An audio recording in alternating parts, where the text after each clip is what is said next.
আমাক য'তে ত'তে থালি তালি বজাব দিলে আমি নবজাওঁ, য'তে ত'তে মোবাইলৰ ফ্লাছ লাইটটো জ্বলাব দিলেও আমি নজ্বলাওঁ। আমাৰ নিজৰ ওপৰত বিশ্বাস আছে, আৰু বিশ্বাস আছে কাৰণে সঁচা কথা কৈ যাওঁ ভয় নকৰাকৈ জেল পৰ্যন্ত খাইছোঁ।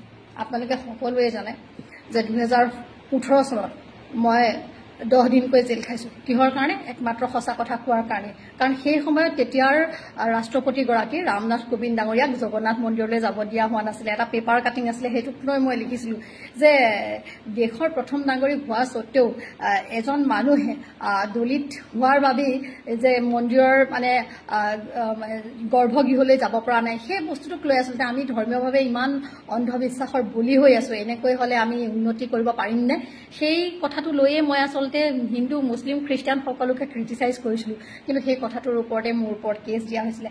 কিন্তু চব আমি যদি এইবিলাক কথা নাপাতো নকৰোঁ, তেতিয়াহ'লে আমি কোন দিশলৈ গতি কৰিম? আজিৰ তাৰিখত চাওক, আপোনালোকে নভবা নিচিন্তাকৈ মোদী চাহাবৰ কথাত তালি থালি বজাই কত উৎপাত কৰি দিলে। আপোনালোকক কোভিডৰ ভেকচিন দি আজি কি অৱস্থা কৰিলে চাওক। এতিয়াৰ যোনজন ৰাষ্ট্ৰপতি, যিগৰাকী ৰাষ্ট্ৰপতি, তেখেতকতো কেৱল নামকে বাস্তে পাতি থৈ দিয়া হোৱা নাই নে?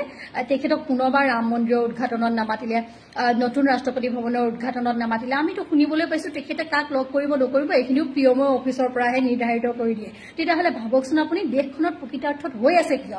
সেইকাৰণে জাগক আৰু মাত মাতক।